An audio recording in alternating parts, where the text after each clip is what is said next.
Bueno, Mier, ya estamos, ya estamos justo en la transmisión en vivo una vez más.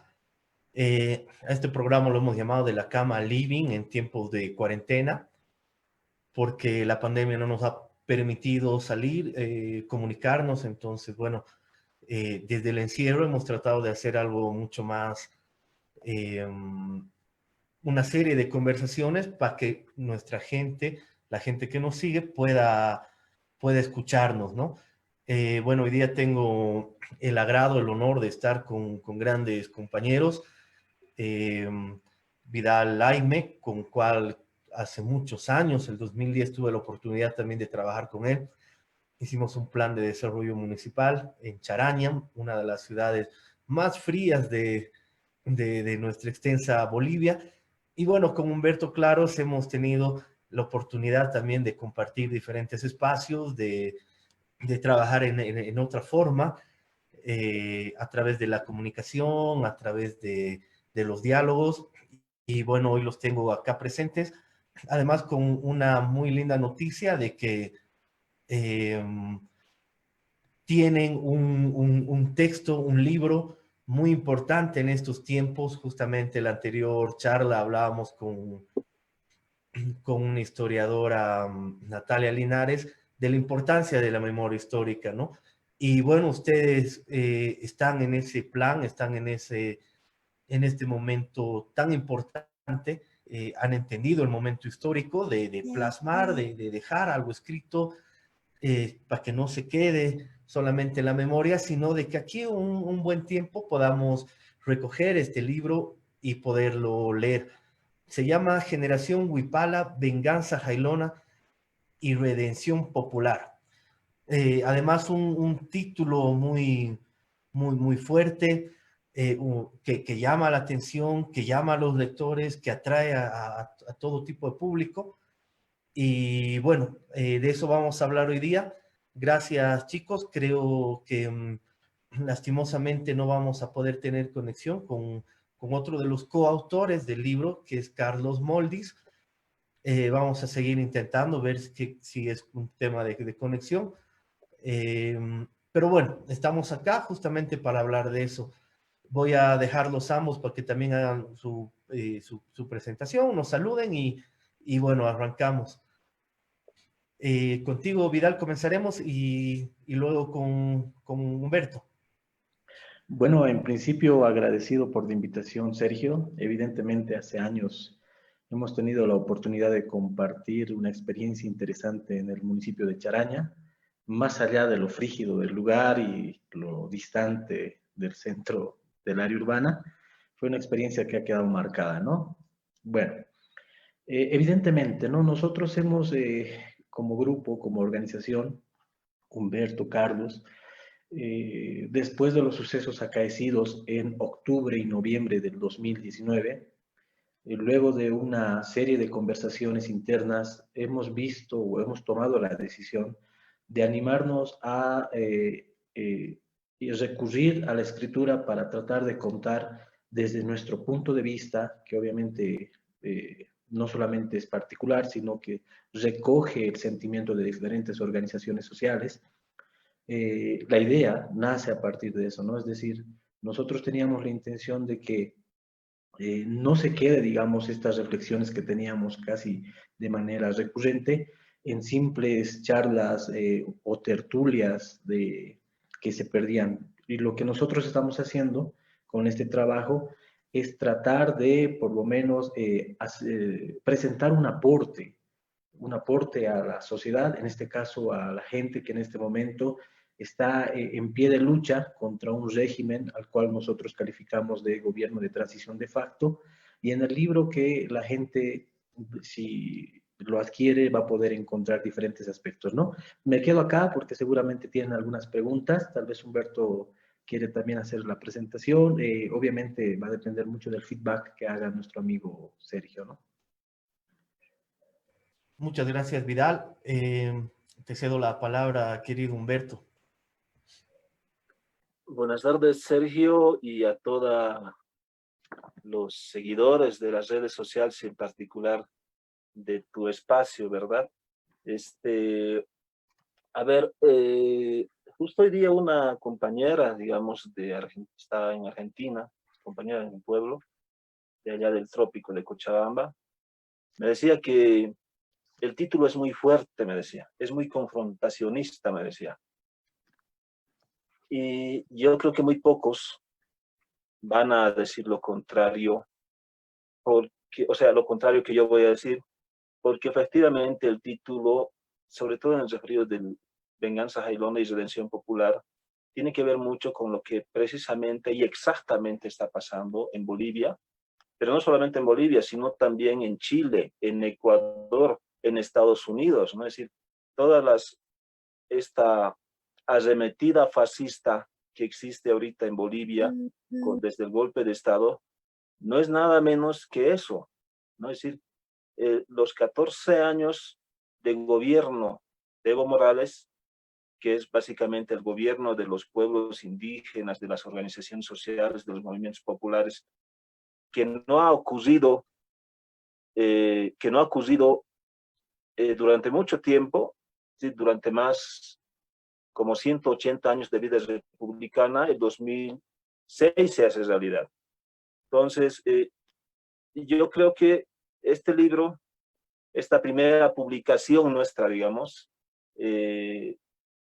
tiene que ver mucho con este aspecto, ¿no? Es decir, esta publicación habla de 3 momentos históricos del país y uno de ellos es el que estamos viviendo, pero viendo ahorita lo que está pasando, creo que deberíamos haber hablado de otro momento histórico más del país que ha sido reeditado nuevamente por el fascismo en el país, ¿no?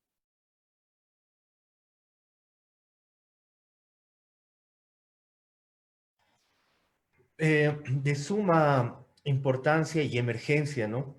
El título evidentemente puede sonar muy fuerte, pero siento yo que también amerita el momento histórico, ¿no? Cada momento histórico tiene su propia connotación. Y la que vino justamente el 11 de noviembre ha sido una connotación muy alta, ¿no? No solamente por el hecho de un golpe de Estado en pleno siglo XXI, ¿no? Sino por lo que dejó esos días en tema de nivel de violencia, ¿no?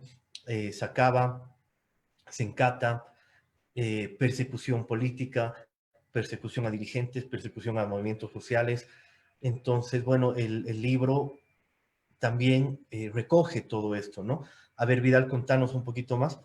Sí, justamente, ¿no? A ver, nosotros en el análisis político, económico y social que hacíamos justamente en postrimerías del golpe de Estado, habíamos analizado un contexto muy desolador. Vale decir que en el país, luego de los acontecimientos de octubre-noviembre, se estaba instalando nuevamente una narrativa discursiva que trataba de alguna manera, desvirtuar todos los 14 años o 13 años y meses más que había gobernado el movimiento al socialismo.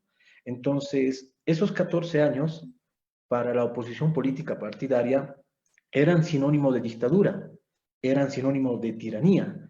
Y eso básicamente nos llamaba bastante la atención porque este tipo de narrativa discursiva se ha ido instalando en el sentido común de la gente, pero con más fuerza en las clases medias.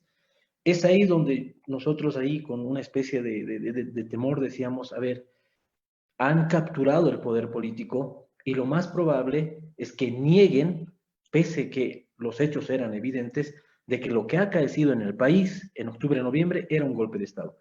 Y si tú revisas la prensa, si tú revisas los medios de comunicación tradicionales, vas a notar de que la nueva narrativa discursiva que se está instalando y que los acólitos de este régimen están repitiendo sañudamente es que en Bolivia de ninguna manera se puede calificar lo que ha acontecido como un golpe de Estado. Lo que vas a encontrar, o lo que el lector va a encontrar, como decía Humberto, este libro está dividido en 3 partes. Una primera parte te habla acerca de todo el largo letargo neoliberal, que como es bien conocido, inicia en el 82 y termina el año 2005, y nosotros tratábamos de empezar con esta parte de la historia, porque ya habían atisbos, por lo menos de parte de los decretos supremos que se promulgaron en noviembre y en diciembre, de querer retornar a esa lógica del viejo Estado republicano y a la vez de querer negar los 14 años en los cuales el gobierno del movimiento al socialismo estaba a la cabeza del poder político en Bolivia. Entonces, un segundo capítulo que aborda este libro es tratar de reforzar esas ideas fuerzas que muchas veces se pierden por el rigor del tiempo. Es decir, si uno analiza, digamos, de manera detenida los 14 años, va a poder encontrar momentos heroicos en la lucha del bloque popular campesino. Es decir, nosotros tenemos que entender de que para que el movimiento al socialismo haya logrado ganar en las urnas, ha tenido que pasar un largo proceso histórico. Y la acumulación de este proceso de insatisfacción de demandas, de acumulación de momentos en los cuales la expectativa era mucha y los gobiernos tenían, digamos, otro derrotero que no necesariamente era convergente con los grandes intereses nacionales, hicieron posible que el movimiento al socialismo llegue al poder. Y nosotros encontramos, y ahí también Carlos escribe acerca de los 14 años, Carlos Moldis, e identifica un momento fundamental en los 14 años, y es cuando el año 2008 Bolivia se aprestaba a aprobar o no aprobar la nueva constitución política del Estado. Obviamente se termina aprobando en febrero del 2009, sin embargo, no olvidemos que en mayo del 2008, en septiembre del 2008, Bolivia vivía una polarización muy acentuada. Es así que la conflictividad que en ese momento de parte de las élites políticas que en otrora gobernaban el país y que se habían atrincherado en los gobiernos subnacionales, intentaba, y esto lo pueden revisar la gente si hace una investigación hemerográfica, insertar la idea de que era necesario dividir al país. O sea, esto era algo que actualmente, digamos, no se lo vuelve a repetir, pero en el momento era muy dramático. Tú tenías a departamentos como Santa Cruz, Beni, Pando, articulados en lo que se conocía como la media luna, que te planteaban la separación de lo que conocemos como Bolivia. ¿Por qué? Porque básicamente se negaban a la propuesta del Pacto de Unidad de insertar en la nueva vida institucional del país una nueva constitución política del Estado que reconozca a esas grandes mayorías históricamente excluidas. Entonces, es importante volver a reflexionar sobre esos momentos históricos que te marcan un antes y un después en el devenir histórico del país. Ahora, decir que eso era dictadura, decir que eso era tiranía, es negar pues la historia. Lamentablemente, hubo una generación que se articuló por diferentes factores, eso lo vamos a comentar más adelante, los factores que van generando la caída, el derrocamiento de Evo Morales, eso lo vamos a comentar más adelante, Sergio, pero negar ese tipo de sucesos es lamentablemente también ser deshonestos intelectualmente. Y es por eso importante y trascendental volver a revisar esos momentos heroicos del pueblo boliviano en que la lucha ha sido fundamental. Hasta acá, porque tal vez Humberto quiere acotar sobre este tema, ¿no? Sí, Vidal, tienes razón en ese sentido. No solamente, digamos, fue el golpe de Estado del 20 de octubre, del 11 de noviembre, sino también una acumulación, el golpe cívico prefectural y el 2008, la entrabada a la Asamblea Constituyente con el tema de los 2/3, la llegada Sergio, por si acaso, en ese tema, hermano, no olvides de que el año 2008 el Senado tenía un control mayoritario de parte de la oposición política partidaria. Y en ese momento te bloqueaban toda iniciativa. ¿El objetivo cuál era? Ingobernabilidad política, convulsión social, movilización de sus bases a través de sus operadores políticos que en ese momento se conocían y actualmente también se conocen como los comités cívicos. Importante dato por si acaso y que también no hay que olvidar. Claro, justamente a partir de los comités cívicos, lo que vendría a ser también el famoso empate catastrófico, media luna versus bloque popular, ya hay un antagonismo desde 2006, ¿no? El 2019 le sale bien, pero hay un acontecimiento también desde el 2016 que tú dices, de la concepción de dictadura, corrupción, ¿no? A través de los medios de comunicación, a través de sus poderes hegemónicos y una nueva generación que el 20 de octubre te repetía, no, es que estamos viviendo una dictadura, hay una dictadura, el tirano, y tú le preguntabas, pero ¿por qué? ¿En qué? No, es que se quiere repostular, ¿no? No había un hecho Claro, objetivo, ¿no? y disculpa que te corte ahí, hermano. A ver, tú tienes a un instrumento político por la soberanía de los pueblos que llega al poder de la mano del 54% de la población. Un 2009 en el que el país vuelve a las urnas y este instrumento político vuelve a obtener un 67%. El año 2014, de la misma manera, el poder de las urnas le otorga un 63-64% de apoyo electoral. Ahora, la pregunta de rigor es, ¿en qué momento Evo Morales se sentó en Palacio de Gobierno, se sentó en la silla presidencial en contra de la voluntad popular?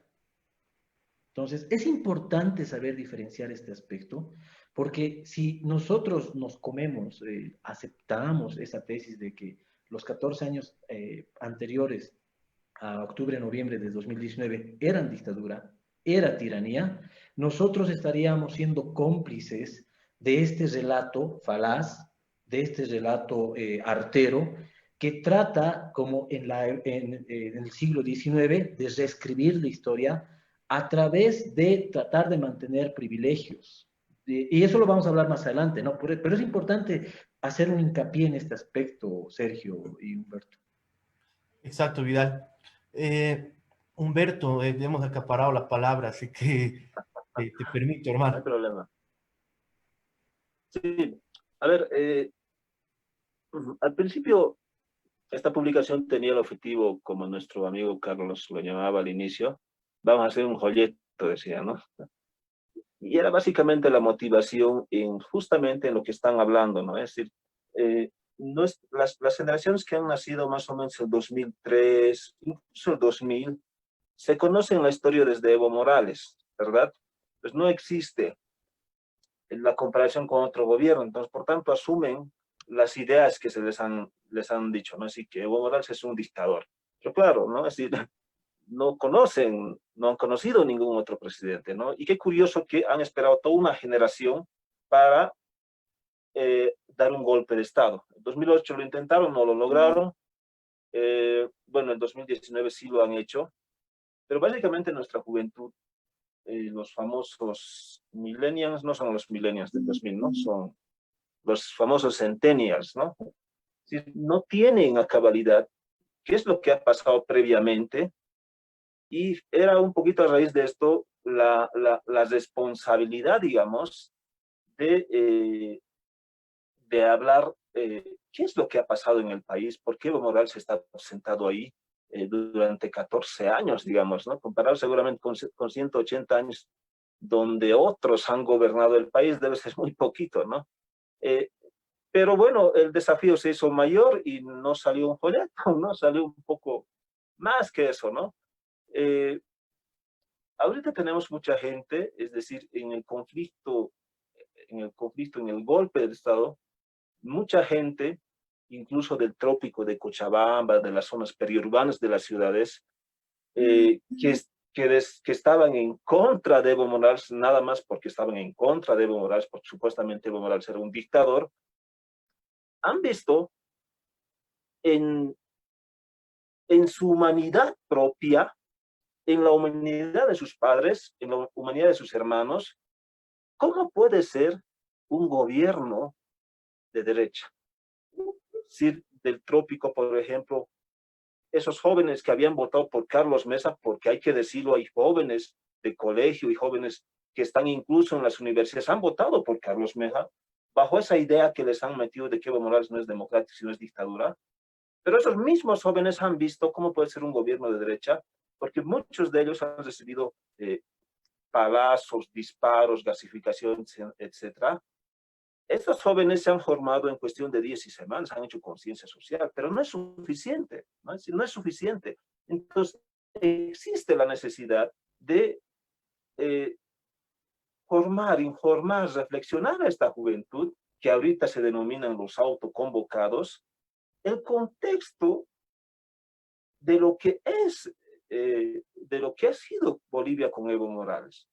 Yo creo que esa es una tarea además que el MAS ha descuidado durante 14 años, ¿no? Es decir, no ha habido, se dice que la escuela, la educación se ha ideologizado en Bolivia con el gobierno de Evo Morales, y eso es totalmente una mentira, ¿no? No es verdad, no es cierto. En este contexto sí la educación se ha ideologizado con Janine Áñez, ¿no? Entonces, esa ha sido una motivación inicial para hacer esta publicación, que obviamente al final tiene una serie de memorias del golpe de Estado que ha pasado y una reflexión muy importante que hace Vidal Laime en la tercera parte, al igual que el compañero Carlos Moldis, que no nos puede acompañar por circunstancias que seguramente nos va a explicar qué pasó. Eso, digamos, por un lado, ¿no? Pero viéndolo ahorita, como las cosas están pasando, es decir, Áñez, el gobierno de Áñez, que además de tener como más de 40 familiares metidos en el gobierno, que le cuestan mensualmente al país solamente en salarios más de 600.000 bolivianos, tiene todo el aparato de las coaliciones de los 20 años de neoliberalismo montado en el gobierno, que está aprovechando estos meses de gobierno transitorio para beneficiarse. Es el caso Carlos es decir, Samuel Doria Medina, este señor no ha olvidado sus mañas, pero hay casos donde este señor se está beneficiando, por ejemplo, intentando proscribir esta demanda que tiene con el Estado en el famoso caso de los Panama Papers, con su famosa empresa fantasma de la Capana, si no me equivoco, ¿no? Por evasión de impuestos. Y una serie de cosas, por ejemplo, como el tema de intentar también eliminar esta multa por competencia desleal que tiene con la empresa francesa de cemento de Chuquisaca, ¿verdad? Pero además de eso hemos identificado que hay otras acciones similares a las que se han cometido. Por ejemplo, en Víctor Paz implementa un decreto bajo el eslogan de reactivación económica, ¿verdad? Después de la UDP, y enchufa como algo de 1.500 millones de dólares a la banca privada, y entre ellos algunas empresas de la banca SAM que se conocía aquellas veces. Pero, es decir, estas bancas privadas que reciben este dinero se declaran inmediatamente en quiebra y 1.000 millones de dólares se van al tacho. Es decir, no existe ese dinero, y apenas hay, creo, como 2 banqueros que les meten pesos como 5 años nada más. Lo mismo que está pasando, por ejemplo, ahorita con el famoso decreto de reactivación económica y del empleo de Áñez, que no son 1.500 millones de dólares que se les ha dado a la banca, sino como algo de cerca a 4.000 millones de dólares o más. Si son acciones similares que ha pasado antes durante el gobierno, durante los 20 años del gobierno neoliberal, que se están reeditando en este momento y que son mucho más nefastas todavía, ¿no? Pero adicionalmente a eso, parece que es muy necesario tener el contexto de los gobiernos de la dictadura, donde se anida, se enraiza el fascismo de la derecha, que vuelve después con corbata de democracia el 82 con la UDP, ¿verdad?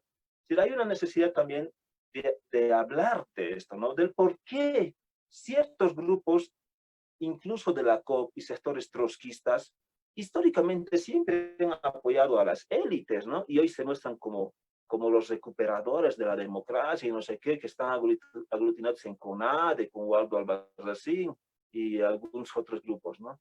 Entonces, la idea un poco con esta publicación es dar ese contexto general de lo que ha pasado con nuestro país, ¿no?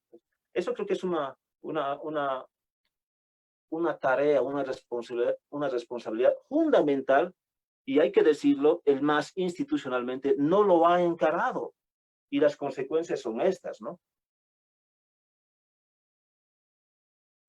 Gracias, Humberto, clarísimo.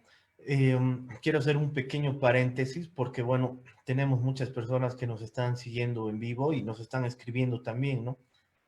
Por lo tanto, quiero hacer algunas lecturitas de algunos mensajes que que nos dejan, ¿no? Katari dice, ¿dónde se consigue el libro? Ahorita nos van a responder.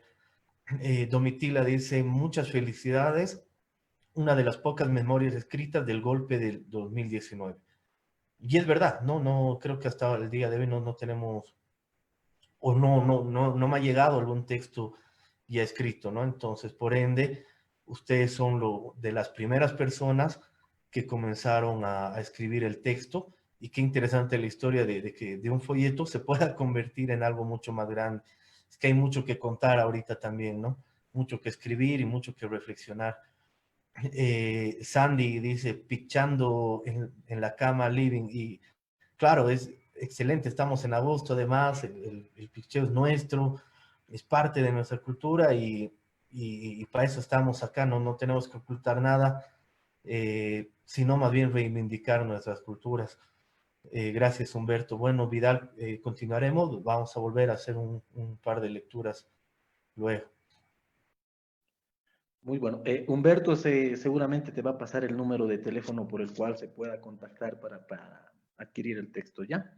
Eso es importante porque no es que vivimos un contexto muy complejo, Sergio. O sea, no es que la gente no se haya, digamos, predispuesto a escribir, sino que si lo hace, inmediatamente va a ser catalogado como sedicioso, como terrorista, como conspirador.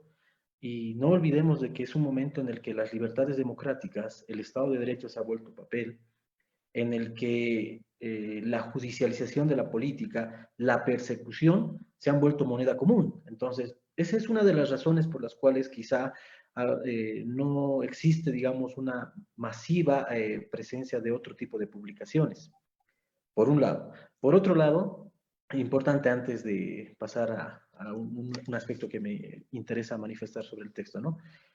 Ya han salido varios textos acerca de lo que ha ocurrido en octubre y noviembre del 2019. Sin embargo, son textos que llevan como título La Revolución de las Pititas, o que son publicaciones de Página 7, que son publicaciones de El Deber. Los Tiempos, si no me equivoco, también ha sacado una publicación al respecto, Correo del Sur también. Pero lamentablemente, desde nuestro punto de vista, se enfocan en contar una parte de la historia. Y el texto, que como te decíamos en un momento, hace un momento atrás, está dividido en tres partes. Inicia con la etapa del largo letargo neoliberal, hace, digamos, un reposo, se asienta en la parte media con los 14 años del proceso de cambio, es una reflexión política, ideológica, hasta filosófica de estos 14 años. Es importante que lo lean. Carlos Moldis escribe sobre ese capítulo, es muy interesante, muy denso a la vez, es un análisis politológico de calidad. Yo recomiendo el texto.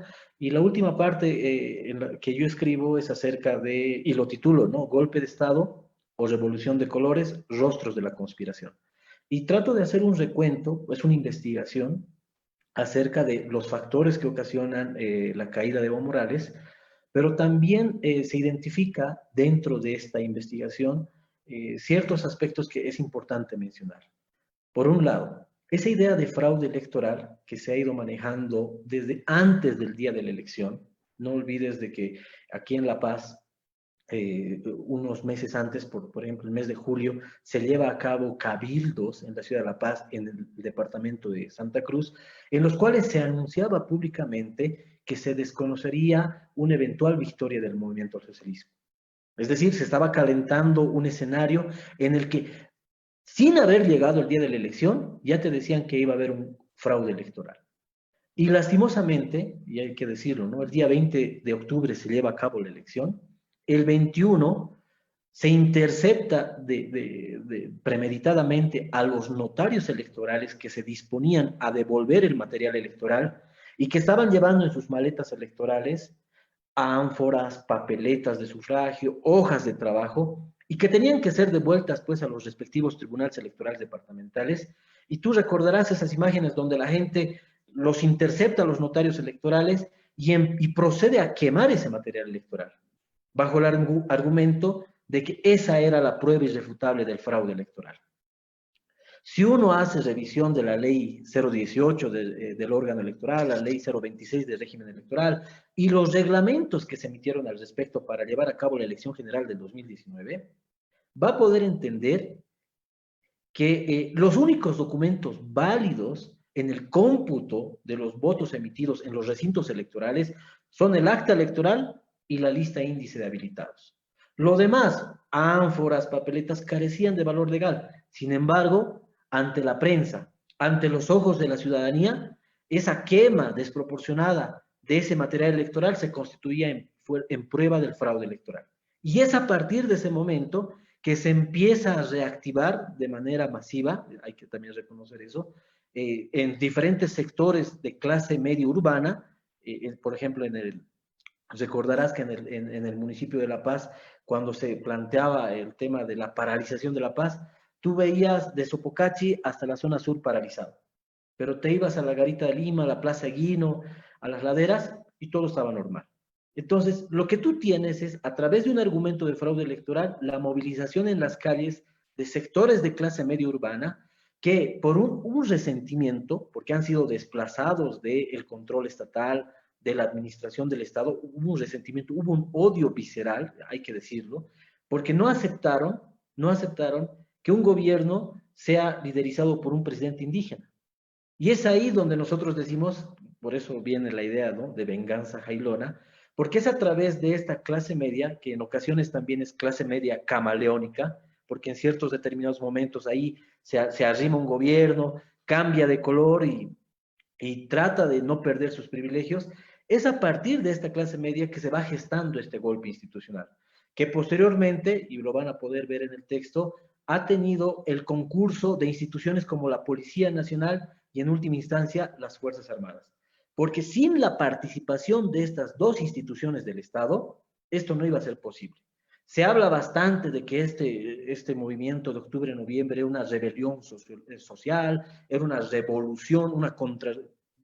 Básicamente, este tipo de acciones no hubiesen dado el efecto deseado si es que la policía, los grupos parapoliciales, nos referimos a la resistencia juvenil Cochala, que son grupos parapoliciales, son grupos de choque que salen a golpear y demás, y otro grupo de organizaciones también de talante fascistoide que articulan los factores necesarios para la caída de bombas. Entonces, hasta ahí nosotros tratamos de argumentar a través de una investigación minuciosa de cada actor político por qué se debe denominar lo que ha pasado el año pasado, en octubre, como un golpe de Estado y no como una revolución ciudadana, no como una rebelión o una insurgencia social.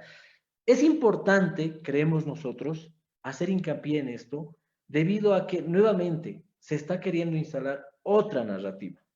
Y esta narrativa es peligrosa porque ustedes recordarán, hay una escena, hay un video en el que la canciller del Estado, la señora Karen Longaric, posesiona a un embajador, no recuerdo el nombre, y le dice, vaya e informe que aquí no hubo golpe de Estado.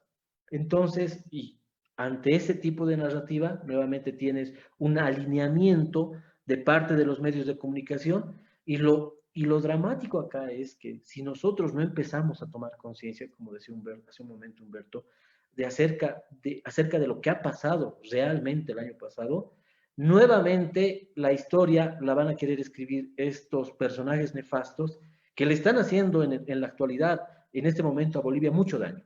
Y es ahí donde nosotros creemos que la importancia de este texto, digamos que de alguna manera trata de volver a analizar hechos que para algunos ya, digamos, es algo que no se debe volver a analizar, que, sin embargo, para nosotros es algo que todavía está vigente, es una lucha de narrativas, pero nosotros afortunadamente, digamos que tenemos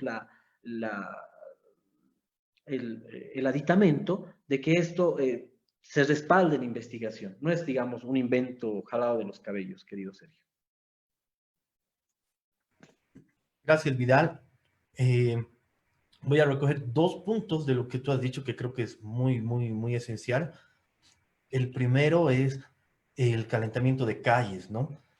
Hay que entender que los nuevos golpes de Estado son muy diferentes a los de los 70, de los 80, ¿no? dentro de la misma lógica alguna vez hice una comparación a partir de este libro, El sistema mundo moderno capitalista de Wallerstein, ¿no? Y él explicaba, claro, cómo va cambiando las temporalidades, pero pueden tener un mismo resultado, ¿no? Y el segundo, efectivamente, no se pudiera haber dado todo esto sin la participación de la policía y de las Fuerzas Armadas, ¿no? El momento que ellos usan la fuerza, la coerción, desobedecen a la misma constitución política del Estado, no hay otra cosa más que denominarlo golpe de Estado, ¿no?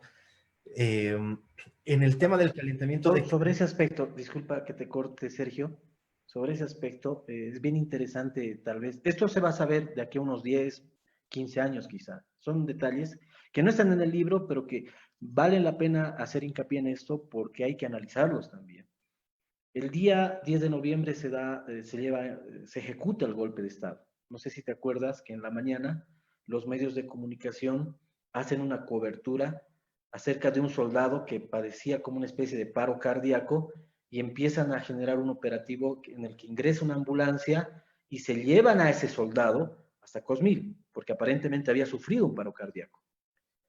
Lamentablemente, y esto también se puede constatar, yo tengo buena fuente en este aspecto, realizando la investigación, ese episodio, ese momento en el que el soldado era atendido, fue aprovechado por el jefe de la Casa Militar, por los soldados que estaban haciendo guardia en el Palacio de Gobierno, para abandonar ese lugar e irse a sus cuarteles. Entonces, en otras palabras, tú tienes esto que pasa a las 9, 10 de la mañana, que ya era como un anticipo de la decisión que después toma Williams Calimán a las 3, 4 de la tarde, pero ya te está diciendo un pequeño síntoma de que las Fuerzas Armadas a esa hora de la mañana, 9 de la mañana, ya le dieron la vuelta, le dieron la espalda a Evo Morales. Por ende, ya la suerte de Evo ya estaba echada. Pero simplemente un aspecto, ¿no?, sobre ese tema, Sergio. Sergio, tal vez un apunte aquí en el tema de las Fuerzas Armadas. A ver, el tema de las Fuerzas Armadas, desde luego, merece una reflexión muy profunda de este tema, ¿no? Es decir, las Fuerzas Armadas no ha sido otra cosa más que la coherencia con su renacimiento, vamos a decir, ¿verdad? Es decir, en el proceso de cambio se ha implementado lo que es la famosa escuela antiimperialista, ¿verdad? Que básicamente es un posgrado, pues, es decir, no tiene nada que ver con formación doctrinaria, eso no es verdad, es decir, las Fuerzas Armadas nunca han sido ideologizadas y menos por el gobierno de Evo Morales, eso hay que apuntarlo. La famosa escuela antiimperialista era un posgrado, nada más, es decir, gran reestructuración a profundidad no se ha hecho con las Fuerzas Armadas, a más de efectivamente hacer mucha conciencia social y política con varios militares patriotas del país, como en la historia también ha pasado, caso Gualberto Villarruel, Germán Buch, JJ Torres, Obando, en fin, ¿verdad? Y yo creo que aquí es necesario tocar este aspecto, que no lo hemos apuntado en el libro porque esa es otra etapa, la etapa de los gobiernos de la dictadura, que es importante sacarlo a la memoria porque nos va a permitir entender la naturaleza de las Fuerzas Armadas, que no es precisamente su formación doctrinaria en el socialismo, ¿verdad? Es decir, no tiene nada que ver. Cuando vuelven las Fuerzas Armadas, si son derrotadas en la, entre comillas, revolución del 52, y ahí están, las Fuerzas Armadas no existían aquella vez, pero bajo la presión del gobierno norteamericano, Víctor Paz los vuelve a sacar, ¿verdad? Vuelven a la vida militar las Fuerzas Armadas con René Barrientos, cuando es candidato Víctor Paz y René Barrientos su vicepresidente, ¿verdad? Y René Barrientos le da el golpe a Víctor Paz y se instaura desde esa época hasta el 81, 82 casi, gobiernos militares. Es decir, las Fuerzas Armadas no han hecho otra cosa que básicamente ser consecuentes con lo que el tío Sam los había creado, ¿no? Es decir, ¿por qué se crean las Fuerzas Armadas? ¿Por qué le interesa crear a los Estados Unidos a las Fuerzas Armadas? Pues les resulta más barato a los gringos que intervenir un país, eso les costaría mucho más caro, ¿verdad? Entonces, yo creo que ese aspecto no se ha discutido ni en la Asamblea Constituyente y mucho menos todavía durante todo el proceso de cambio. Este es un aspecto elemental para llegar a comprender exactamente qué es lo que está pasando con las Fuerzas Armadas y por qué es justamente este sector el que se jubila con el 100% de su salario, ¿verdad? Es decir, no pasa solamente en Bolivia, pasa también en Chile, que hoy por hoy están justamente en este conflicto por las famosas AFPs implementadas por la dictadura de Pinochet, ¿no? Exactamente. Bueno, lo que decía hace un momento era que es uno de los primeros textos, pero contado desde este lado de la historia, ¿no? Por supuesto que ha habido una producción brutal, sobre todo los primeros días de diciembre, que comenzaron a circular diferentes textos de la Revolución de los Pititas, ¿no?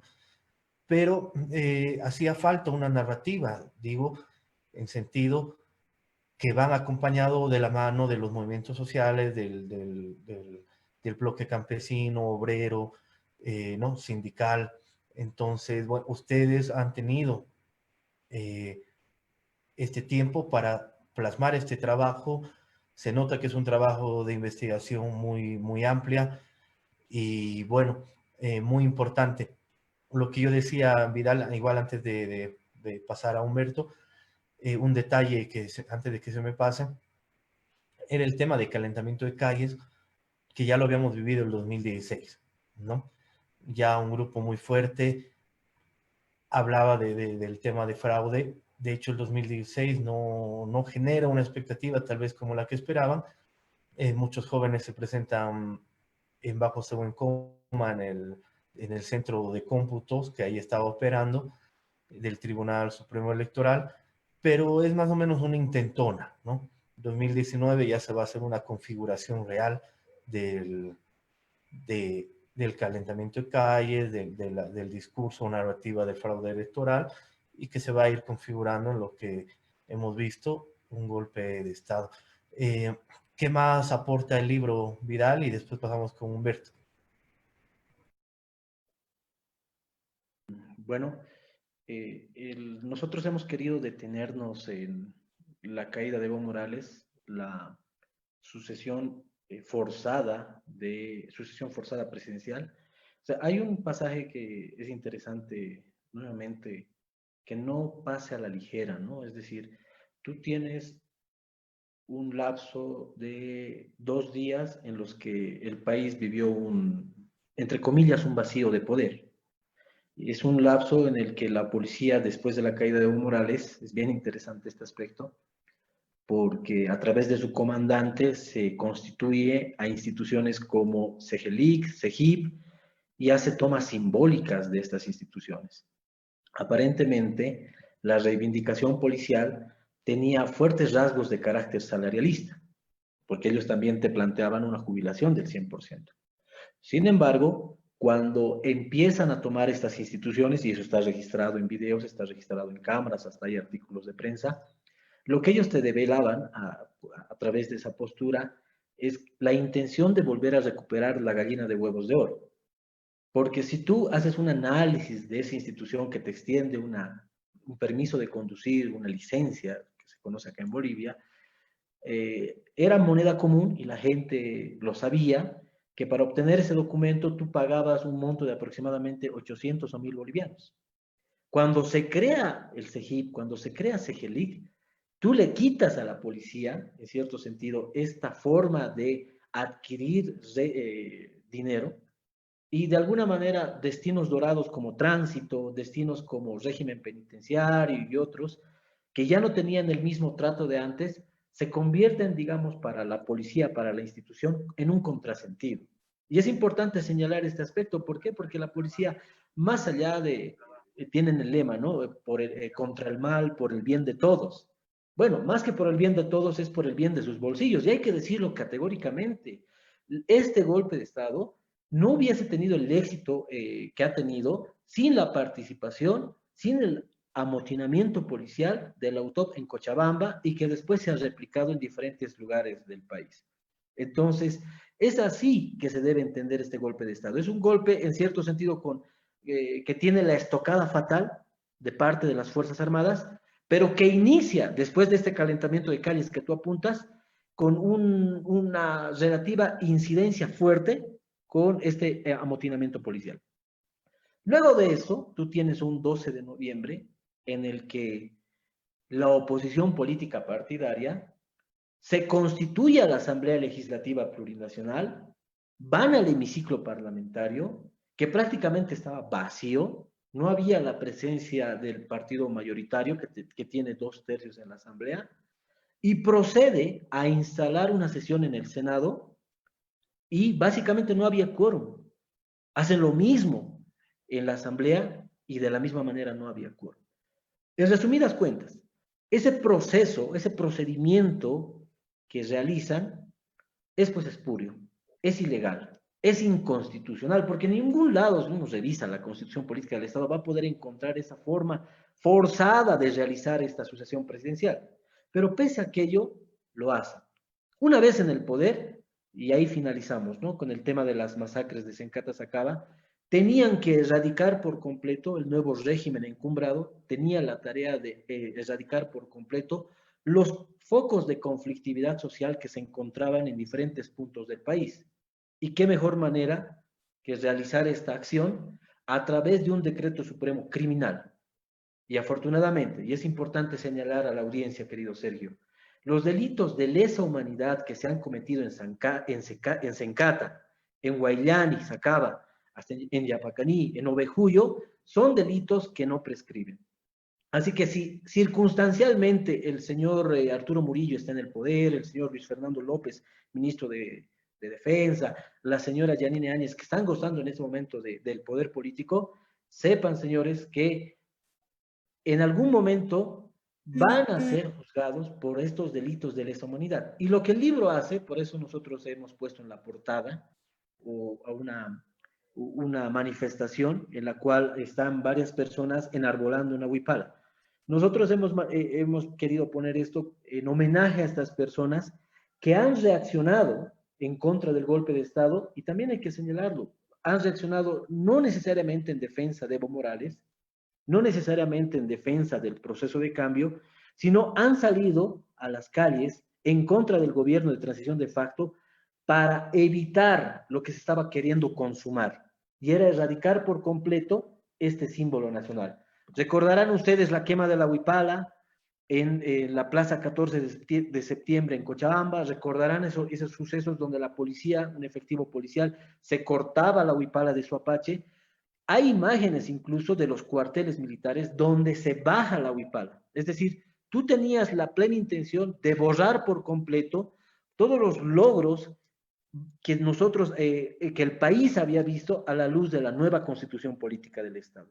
Y es la propia gente, articulada a través de una conciencia espontánea, pero también con alto grado de sensibilidad social, que te sale a las calles y te pone un freno a este tipo de situación. Y afortunadamente la huipala sigue enarbolándose en Plaza Murillo.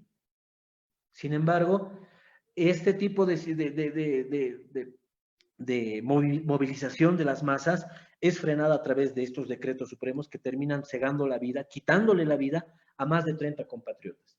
Y nosotros tratamos de, en la última parte de este libro, en los anexos, recogemos varios testimonios de personas que han estado directamente involucradas en estos luctuosos momentos. Entonces, básicamente, a manera de resumen, querido Sergio, este texto recoge estos 3 momentos y también recoge los testimonios de la gente que ha participado directamente y que ha sido víctima de la represión estatal. Gracias, Vidal. Humberto, te hago una pregunta sobre lo que decía Vidal. Después del 11 de noviembre, por supuesto, hay un tema que va a salir a flote y es el tema de identidad, ¿no? Muchas personas se despojan de lo político, del ámbito político, de lo partidario, y no es una defensa al MAS, ¿no? Al movimiento del socialismo, sino es una defensa sobre la identidad, ¿no? ¿Cómo ustedes vieron eso en los movimientos que pudieron ser partícipes al investigar los libros? ¿Qué recogieron sobre eso? A ver, previo al golpe, nosotros habíamos tenido una debate, podríamos decir, entre Vidal y Carlos Moldis, ¿no? Es decir, de que el voto, o sea, para las elecciones del 20 de octubre, se había hecho la reflexión de que si todavía la identidad iba a pisar fuerte todavía para el voto, ¿no? Y entonces había la idea, por un lado, de que no, la identidad ya no era lo elemental, digamos, no estoy hablando de un contexto previo al 20 de octubre, ¿no? Y bueno, insistíamos también que la identidad sigue siendo un asunto elemental dentro del proceso de cambio y dentro de nuestra sociedad boliviana, ¿verdad? Y el golpe efectivamente termina por ratificar que el tema de la identidad de nuestro país es fundamental. ¿Sí? El proceso de cambio se ha logrado en el 2005, el 2006, básicamente de la acumulación de las movilizaciones históricas indígenas originarias campesinas, ¿verdad? Sí, no desde hace 20 años atrás, sino de un proceso enormemente largo, ¿no? Desde la llegada de los españoles, el intento siempre por intentar construir un nuevo país, tomarse, sí, ha habido varias, ¿no? Cuando se dan los 14 años de gobierno de Evo Morales, es precisamente este tema lo que se ha descuidado. Pero aún así, lo identitario se ha arraigado mucho más todavía, ¿no? Es decir, el hecho de que si no es casual, pues, que los grupos de música, por ejemplo, se hayan incrementado y popularizado tanto, ¿no? Es decir, del ámbito popular, ¿no? La música, los huayños, el folclore, ¿sí? Turismo, en fin, tantas cosas. Mire, el orgullo de llevar la pollera paseña, la pollera cochala, en fin, ¿no? Es decir, eso ha sido elemental, ¿no? Entonces, cuando se da el golpe, evidentemente nos ha pescado en curva, ¿no? Mientras nosotros estamos pensando que los grupos de la derecha vienen a manifestarse en términos democráticos, nos damos cuenta muy tarde que no eran grupos democráticos, eran grupos fascistas que estaban marcando las casas de las autoridades del MAS, en fin, ¿no? Es decir, tarde nos dimos cuenta. Pero este justamente es el hecho elemental, el tema de la identidad. ¿Por qué la gente se levantó desordenado, masivo, es verdad, pero desordenado y descoordinado? Y este sí es un error y una responsabilidad de el MAS y PSP y seguramente también del hermano Evo Morales, ¿no? Es decir, pero entonces la gente se levanta básicamente como por tres elementos simbólicos, ¿no? No necesariamente es por defender el proceso de cambio. Se levanta en primera instancia por pisar la pollera en Cochabamba, que tiene como símbolo a la tortura de la alcaldesa de Vinto, ¿no?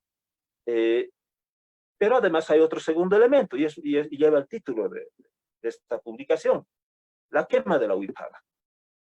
Y el tercer elemento es básicamente Evo Morales. Evo Morales, más allá de su nombre, es un ícono, es un símbolo, ¿no ve? Entonces, la gente básicamente ha salido por el pisoteo de estos elementos simbólicos y principalmente la Huipala.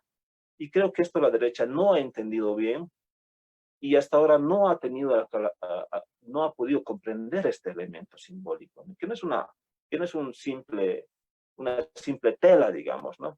Pero yo creo que por un lado también ha entendido muy bien, porque justamente la quema de la Huipala quiere decir que van a destruir el Estado que se ha construido en 14 años, ¿no? Y lo están haciendo, lo están logrando, ¿no? Justamente esta publicación va dedicado a este sector, la generación Huipala que se ha levantado durante el golpe de Estado y hasta ahorita sigue resistiendo, ¿no? De hecho, creo que es el sector mucho más radical en términos de movilización, ¿no? Es decir, los estamos viendo en la zona sur de Cochabamba, principalmente en Caracara, en el trópico de Cochabamba hay jóvenes sí, autoconvocados en el Alto, en fin, ¿no? Es decir, el tema de la identidad sigue siendo un elemento muy fuerte, pero yo creo que es fundamental también decir este aspecto, ¿no?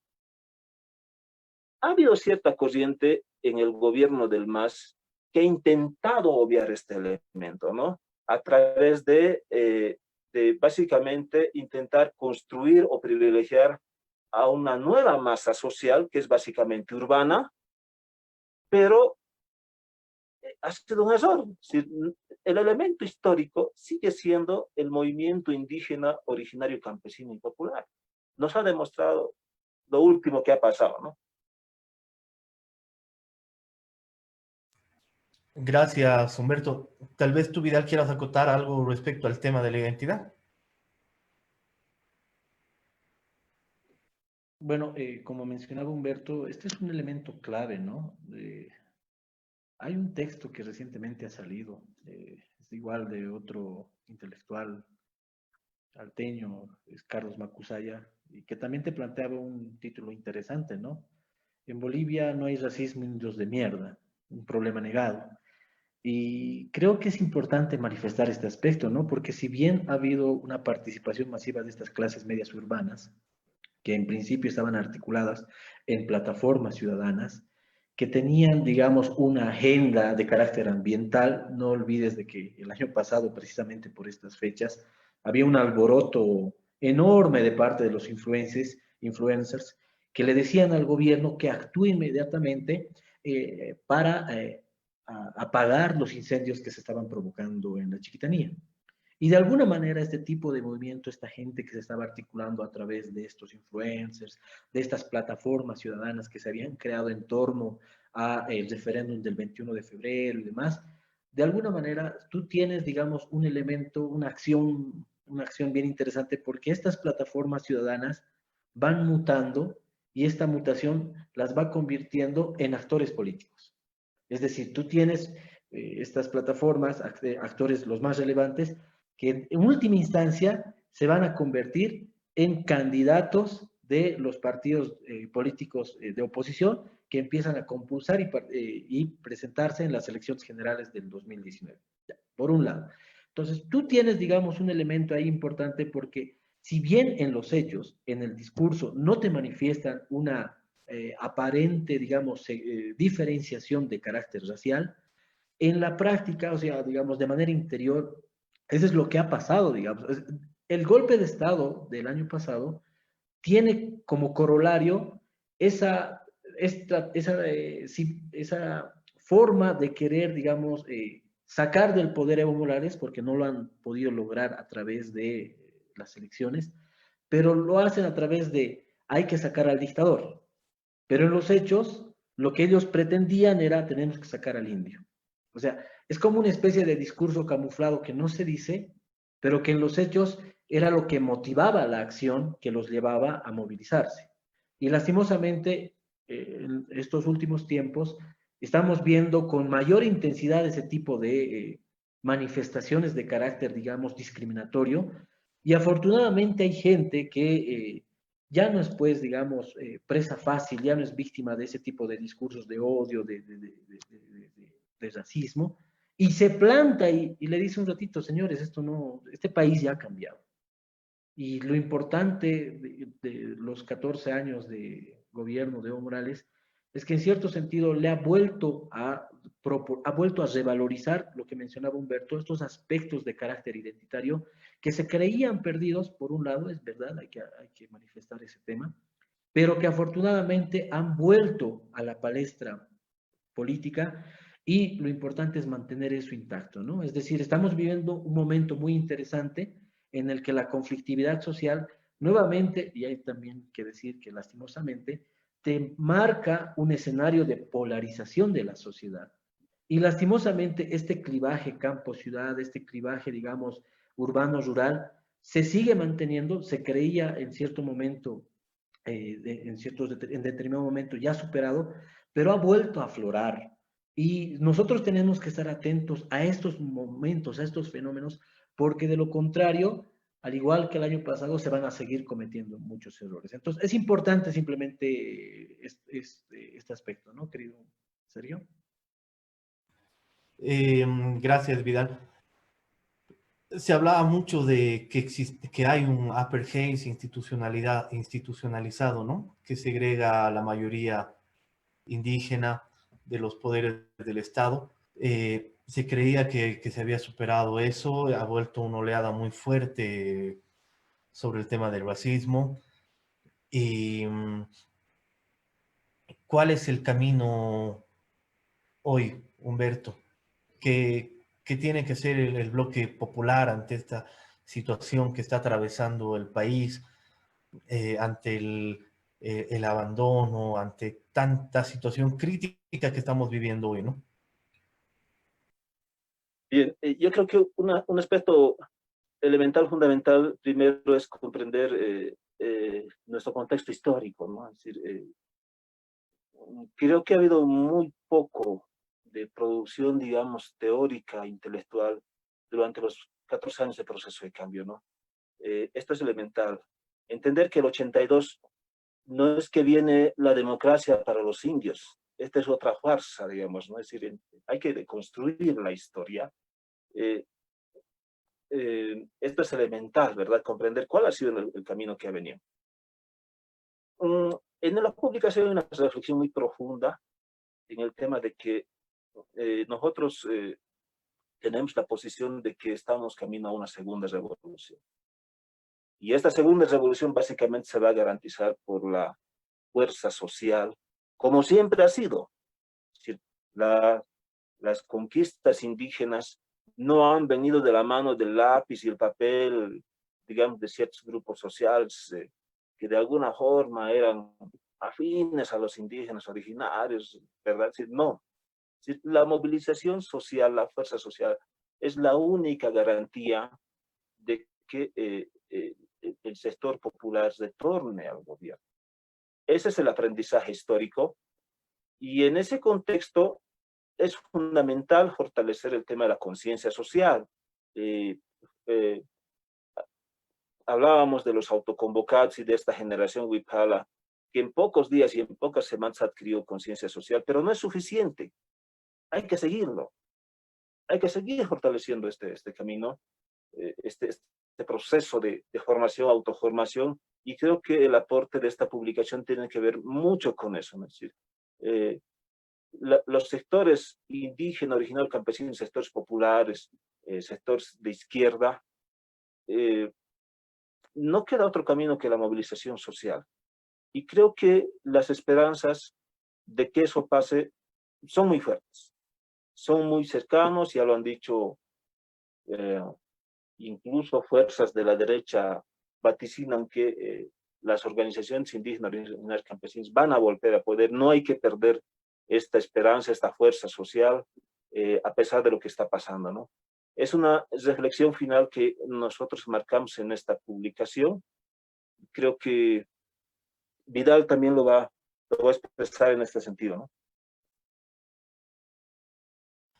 Gracias, Humberto. Ahora la pregunta que todos se hacen es que van a tener alguna presentación del libro.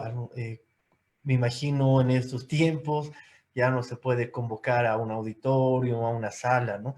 Me imagino que va a ser igual vía red, ¿no? ¿Cómo tienen planificado, no?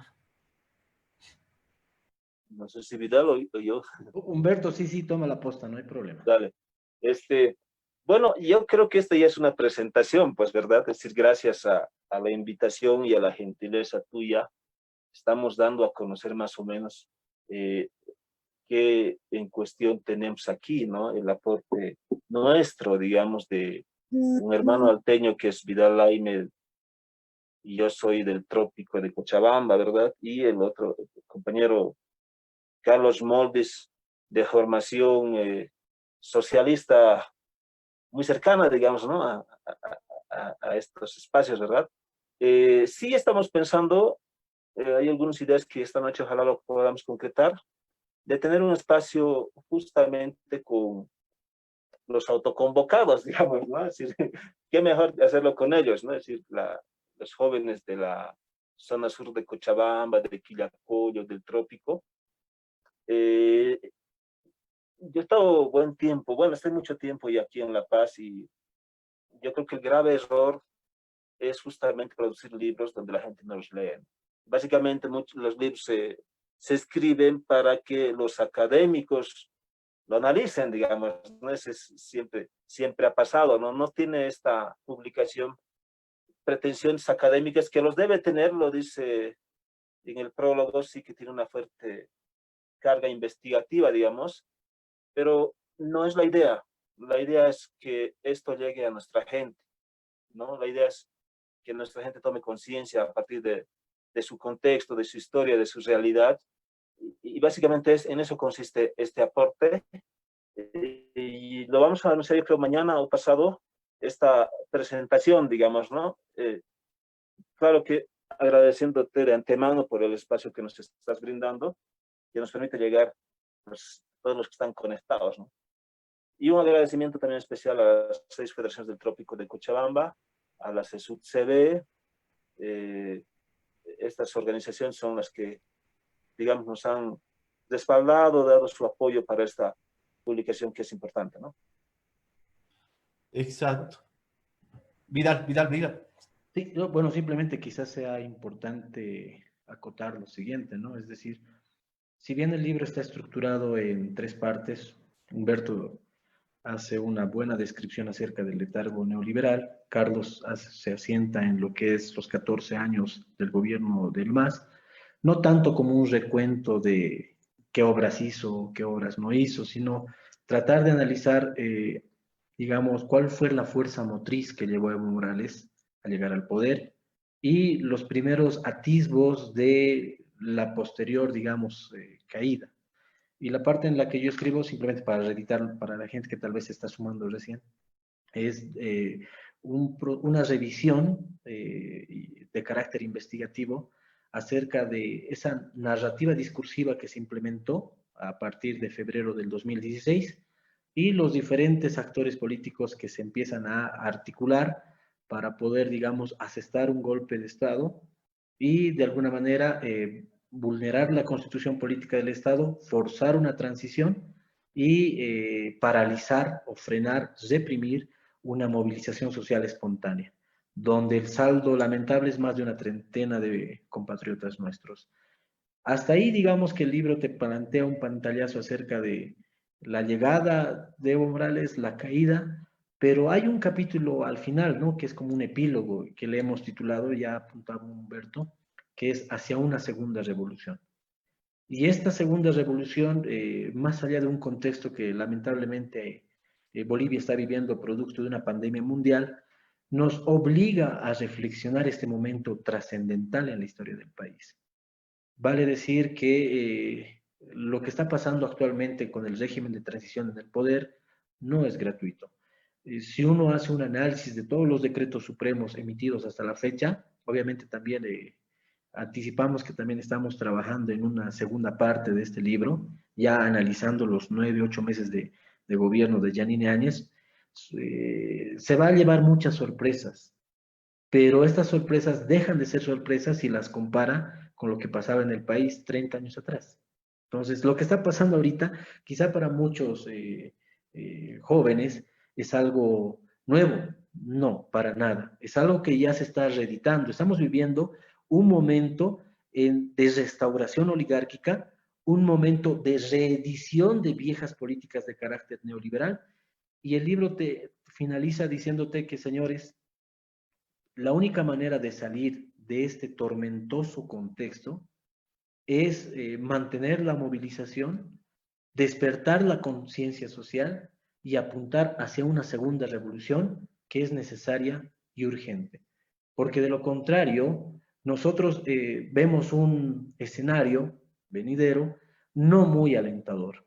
Ellos, y me voy a manifestar a ellos, al régimen de transición de facto, en uno de los posibles escenarios que hemos analizado es que no van a querer soltar el poder de manera democrática. De hecho, están ahí, les ha gustado las mieles del poder. Hay un ministro del Interior que ha enloquecido, la palabra queda corta, pero ha enloquecido con el poder y se cree dueño y amo. Y el país en este momento está en las manos de este tipo de personas. Y si la gente no toma conciencia de que en las elecciones que se van a llevar a cabo este 2020, hay solamente 2 opciones. Una opción es la de reeditar o conservar esta restauración oligárquica que ya ha iniciado en noviembre del 2019 y lo que se plantea es mantener ese tipo de políticas que se están implementando o volver a ese rumbo que te planteaba un proceso de cambio, pero obviamente ajustando tuercas y cambiando esas cosas que en el libro apuntamos, ¿no? Hay errores que se han cometido que no se deben cumplir, que no se deben volver a reeditar, y el lector va a poder notar de que se plantea ciertas tesis políticas acerca de las cosas que son necesarias implementar ahora de ganarse un posible proceso electoral. El reto es muy grande, el reto es muy grande. Llegaron al poder, no lo quieren soltar, y lo único que nos va a poder sacar del poder es esa conciencia social, es ese poder que te otorga el voto, y que es ese poder que otorga el voto, lo tiene mucha gente que en este momento está viendo su país caerse a pedazos. Una acotación ahí, Sergio, ya que estás finalizando este espacio.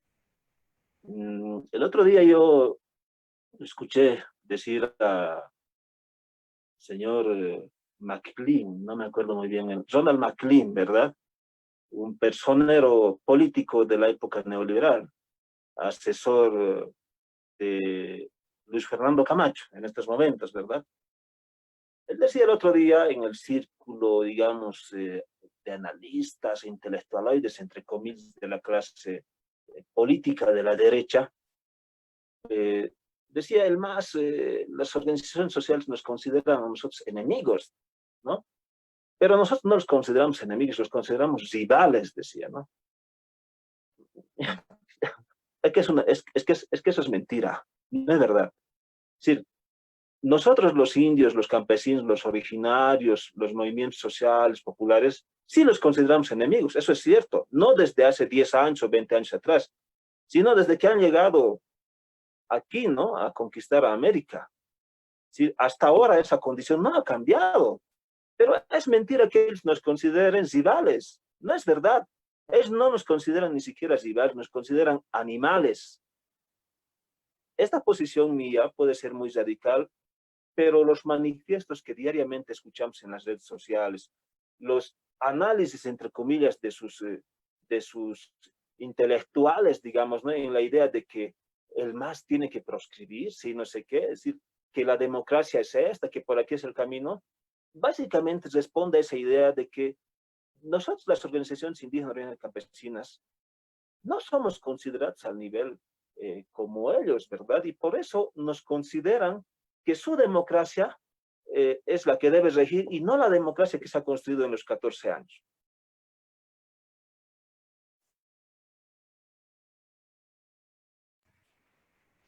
Gracias, Humberto. Es así, ¿no? Me llevo con ustedes la última parte del libro, que es una reflexión. Vidal nos ha comentado de una manera muy esquemática también. Me hacía una pregunta, y es, ¿qué se puede esperar de un pueblo sin historia, ¿no?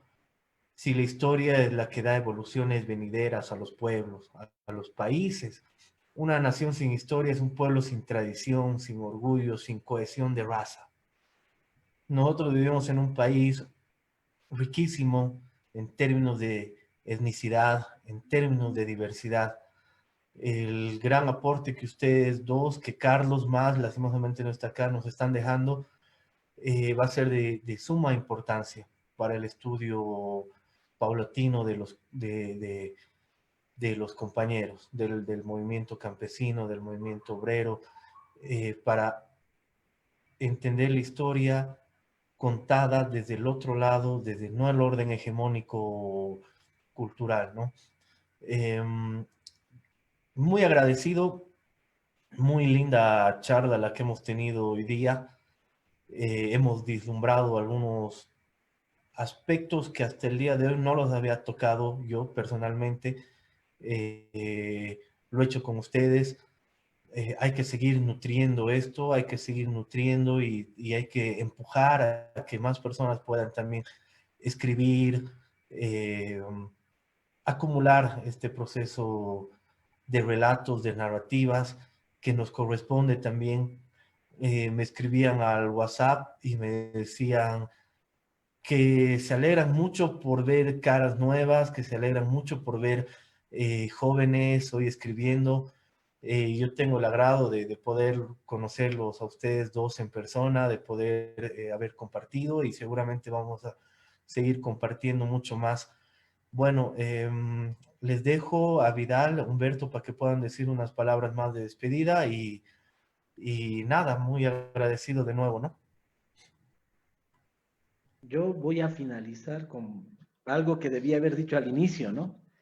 Y simplemente me voy a remitir a leer la dedicatoria que tiene este pequeño texto, el cual señala, y cito: este libro está dedicado a las víctimas asesinadas por el régimen de Áñez, a los perseguidos políticos y a los silenciados por el miedo y la amenaza, a quienes también queremos recordar que no hay fascismo en la historia que haya quedado impune. Gracias, Sergio, por la invitación.